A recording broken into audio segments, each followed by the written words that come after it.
बांग्लादेश में हिंदुओं पर लगातार अत्याचार हो रहा है और अब इस पर विश्व हिंदू परिषद के नेता प्रवीण तोगड़िया ने कट्टरपंथियों पर इजरायल की तरह कार्रवाई करने की जरूरत बताई है। वायनाड से सांसद और कांग्रेस की महासचिव प्रियंका गांधी ने पहली बार बांग्लादेश में हिंदुओं पर हो रही हिंसा पर खुलकर बात की है। भारत ने अब बांग्लादेश को बताना शुरू कर दिया है कि मैदान का असली शेर कौन है।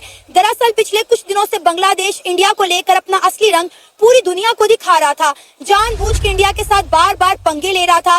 कभी बांग्लादेश के अंदर रहने वाली हिंदू कम्युनिटी को टारगेट कर रहा था, कभी इंडिया के बॉर्डर पर ड्रोन तैनात कर रहा था और कभी इंडिया को धमका रहा था कि हम आपके इलाकों पर कब्जा कर लेंगे। लिहाजा अब इंडिया ने बांग्लादेश को ठिकाने लगाने के लिए 365 के नाम से एक प्लान तैयार किया है और ये इतना अहम प्लान है जो 365 डेज में बांग्लादेश को अपने घुटनों पर ले आएगा।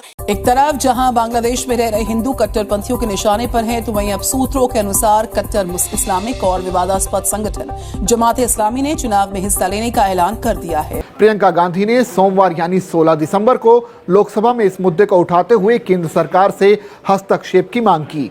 प्रियंका गांधी ने कहा कि मैं इंदिरा गांधी को नमन करना चाहती हूं। वो देश की महान शहीद हैं। उन्होंने साहस दिखाया, नेतृत्व दिखाया, जिससे ये देश विजयी हुआ।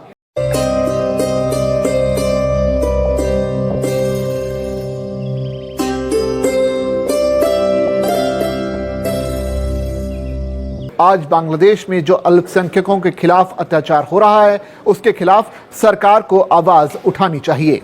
सभापति महोदया जी, बहुत खुशी की बात है कि आपको अब याद आया, लेकिन आज विजय दिवस है। आज विजय दिवस है। 1971 के युद्ध में जिन शहीदों ने, जिन सेनाओं ने हमारे लिए लड़ाई लड़ी, जिन जानबाजों ने ये लड़ाई लड़ी, सैन्य अधिकारों को, सैनिकों को, शहीदों को, सबको सबसे पहले मैं नमन करना चाहती हूँ। मैं देश की जनता को नमन करना चाहती हूँ कि आज के दिन जो विजय भारत ने पाई वो उनके बिना नहीं हो सकता था। उस समय भारत अकेला खड़ा था। पूरे विश्व ने कोई सुनवाई नहीं की। बांग्लादेश में जो हो रहा था, बांग्लादेश की जनता, हमारे बंगाली भाई बहनों की आवाज़ कोई नहीं सुन रहा था। उस समय भारत की जनता एक होकर अपनी सेना के साथ खड़ी हुई, अपने नेतृत्व के साथ खड़ी हुई, अपने असूलों के साथ खड़ी हुई। Sir 16 December 1971 fall of Dhaka India, Pakistan और बांग्लादेश के लिए बहुत ही अहम दिन है। हमने देखा कि 1971 16 दिसंबर को कैसे मशरकी पाकिस्तान को बांग्लादेश बनाने के लिए बांग्लादेश ने इंडियन आर्मी को पाकिस्तान की आर्मी के सामने खड़ा कर दिया था। लेकिन आज वही बांग्लादेश जो है वो इंडिया को और इंडियन आर्मी को आंखें दिखा रहा है, इंडिया के बॉर्डर पर ड्रोन तैनात कर रहा है और आज इंडिया की जगह पाकिस्तान से मदद मांग रहा है। सर क्या कहना चाहेंगे आप फॉल ऑफ ढाका पर? अच्छा, let me correct this fact कि इसमें जब आपने ये जिक्र किया ना कि उन्होंने मदद मांगी, उसमें ज्यादातर अनफॉर्चुनेटली मैं समझता हूँ कि हमारी तरफ से फॉल्ट था। ये बंगाली क्या करते हैं, फिर जो है ना उसी इंडिया के अगेंस्ट हो जाते हैं और उसका भी इंडिया ने भी फिर इनके लिए कोई प्लान बना लिया है। उसने कहा है 365 डेज, ठीक है, मैं तुम्हें देखूंगा, तुम एक छोटे से डिड्डू मुल्क हो, ठीक है, और तुम इतने बड़े इंडिया के साथ पंगा ले रहे हो यार, है, मैं तुम्हें बताऊंगा। बिल्कुल, इंडिया ने 365 प्लान रेडी कर लिया है। उन्होंने कहा है कि हम इनको 365 डेज के अंदर जो है ना तबाह बर्बाद कर लेंगे। आपको पता है कि इस वक्त बांग्लादेश की जो इकोनॉमी है वो सारी टेक्सटाइल के ऊपर टिकी हुई है। तमाम इंटरनेशनल कंपनीज जो है वो बांग्लादेश के अंदर जो है वो मैन्युफैक्चरिंग करवाती थी। टेक्सटाइल की एक्सपोर्ट जो है वो तमाम इंटरनेशनल कंपनीज को बांग्लादेश से होती थी। लेकिन इंडिया ने कहा है कि अब हम इसको टारगेट करेंगे, इसकी टेक्सटाइल इंडस्ट्री को जो है तबाह बर्बाद करेंगे और सिर्फ 365 दिनों में। देखिए, इंडिया डेंजरस है, ठीक है, वो पहले भी बगावतें करने में जो है ना मशहूर है।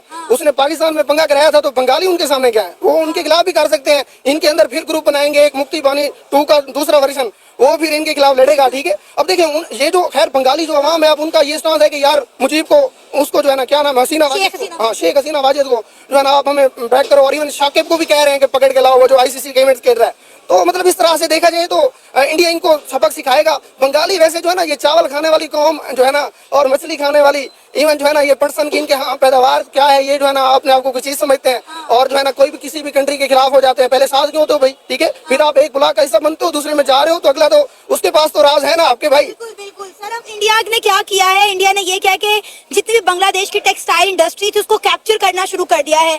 जो इंटरनेशनल कंपनीज बांग्लादेश को ऑर्डर देती थी अब वो इंडिया की तरफ रुख कर रही हैं। हाँ बिल्कुल बिल्कुल, जो है ना आप देखें ये इंडिया देखें ना हब है, ठीक है, जिस तरह आपका कराची हब है ना, तो इकोनॉमी के लिहाज से इंडिया ही इनकी जो है ना चीजें वगैरह खरीदता है और इस तरह से चीजें इंडिया में बिकती हैं, इंडिया में आवाम है, ठीक है जनाब। तो अब इंडिया से भी इनको फर्क पड़ेगा कि यार तुम जो है ना तुम्हारी कोई इतना भी यार तुम अमीर नहीं हो, ठीक है, कि चौधरी के साथ पंगा ले रहे हो इस रीजन का। एक लिहाज से देखा जाए इंडिया जो है ना इकोनॉमी में उनके पास फिर पब्लिक है, जो मेन जो चीज है ना इंडिया के पास। बाकी जो है ना आप उनके साथ पंगा ले रहे हो यार, उनके एहसानात हैं जो मानने चाहिए आप लोगों को, ठीक है। पहले आप लोगों ने उसके साथ बैठ के चाय पी है, पाकिस्तान के खिलाफ बातें करते थे, उधर प्लान करते थे, आप जो है ना जी अगेंस्ट हो गए हो, ठीक है जनाब। तो ये चीजें हैं, मतलब ये बंगाली भी जो है ना अजीब तरह के थोड़ा सा बांग्लादेश ने क्या सोच के जो है इंडिया के साथ पंगा लिया था? बांग्लादेश को क्या लगा था कि इंडिया के साथ पंगा लेके वो इंडिया का बाल भी बांका कर सकता है? इंडिया के बॉर्डर पर ड्रोन तैनात करवा रहे हैं, अपने हिस्से से संभाले नहीं जा रहे। देखिए इंडिया जो है ना, इंडिया की अगर मैं मिसाल दूं, इसने एक इशू करवाया था डोकलाम इशू, ठीक है। तो ये मतलब इसके साथ जो बांग्लादेश के साथ के मुल्क है ना, नेपाल, भूटान, नेपाल जो है हिंदू स्टेट है, उसने उसके अगेंस्ट भी पंगा कराया था। और ये इंडिया भी मशहूर है, ठीक है, अपने रीजन में ये पंगे कराता है, अमेरिका तो पूरी दुनिया के अंदर कराता है। तो इसने भी उनको लड़वाया था, जिसपे फिर पाकिस्तान और चाइना ने फिर कहा कि यानी हम उसके साथ खड़े हैं, तुम अगर उसके अगेंस्ट जाओगे। इसने ना अपनी आर्मी किराए पे दी थी इंडिया ने उनको, ठीक है। नेपाल के पास आर्मी नहीं थी तो इसने कहा मैं भूटान को आर्मी देता हूँ पैसों पे, तो इधर से चाइना ने अपनी आर्मी लगा दी थी। फिर ये भाग आए थे, इन लोग का नहीं यार हम एग्रीमेंट से विड्रॉ कर रहे हैं। तो ये चीजें थी, ठीक है। और इंडिया जो है ना अभी इनके साथ उनका देखो यार आपके हमसाया है, और अगारतला का जो इलाका है ना ये सारा करीब लगता है इनको, और तो वो भाई कुछ पंगा कर देंगे आपके पास। अभी भी म्यांमार ने कल जो है 271 किलोमीटर के बॉर्डर पर कब्जा कर लिया बांग्लादेश के। आप देखें कि अभी सिर्फ इंडिया से इन्होंने पंगा लिया है तो इनके जो है हिस्सों पे कब्जे होना शुरू हो गए हैं। देखिए जो है ना अब जब आपके घर में पंगे शुरू हो जाए ना, फिर तीसरा हमसाया फायदा उठाता है। तो यहाँ पर भी देखा जाए तो अब वो भी आ रहे हैं और इंडियन जो है ना वो भी करेंगे इस तरह का पंगा। तो दुआ करो कि चाइना तुम्हारे साथ नहीं है। भाग भाग के ये पाकिस्तान के पास आ रहे हैं कि हमारी मदद करें। पाकिस्तान से इन्होंने जो है मदद मांगी, पाकिस्तान इन्हें जो है चीनी जो है एक्सपोर्ट की है। देखिए पाकिस्तान जो है ना अब वैसे असूलन अब यार पहले तुम लोग उनके ब्लॉक में शामिल हुए, अब पाकिस्तान में खैर जो है ना पाकिस्तान में भी रिजीम चेंज है, थोड़ा सा इशूज है, तो वो जो है ना हुकूमत है नहीं। तो दोस्तों आपने देखा कि इस समय भारत और बांग्लादेश के बीच कुछ सही नहीं चल रहा है। बांग्लादेश में लगातार हिंदुओं पर हमले हो रहे हैं और इन हमलों को रोकने के लिए भारत की तरफ से लगातार प्रयास किया जा रहा है। इसी बीच वायनाड से सांसद और कांग्रेस की महासचिव प्रियंका गांधी ने पहली बार बांग्लादेश में हिंदुओं पर हो रहे हिंसा पर खुलकर बात की। प्रियंका गांधी ने कहा कि आज विजय दिवस है। आज ही के दिन भारत ने बांग्लादेश को आज़ादी दिलाई थी। जिन जाबाजों ने ये लड़ाई लड़ी उन सभी शहीदों को नमन करती हूँ। आज के दिन जो विजय भारत ने पाई वो उनके बिना नहीं हो सकता था। भारत अकेला खड़ा था, दुनिया ने कोई सुनवाई नहीं की थी। बंगाली भाई बहनों की आवाज़ कोई नहीं सुन रहा था। दोस्तों इससे पहले राज्यसभा में कांग्रेस के अध्यक्ष मल्लिकार्जुन खड़गे ने भी कहा कि आज विजय दिवस है। हमारी बहादुर नेता और देश की पूर्व पीएम इंदिरा गांधी ने आज ही के दिन पाकिस्तान के 2 टुकड़े कर बांग्लादेश को आज़ाद किया।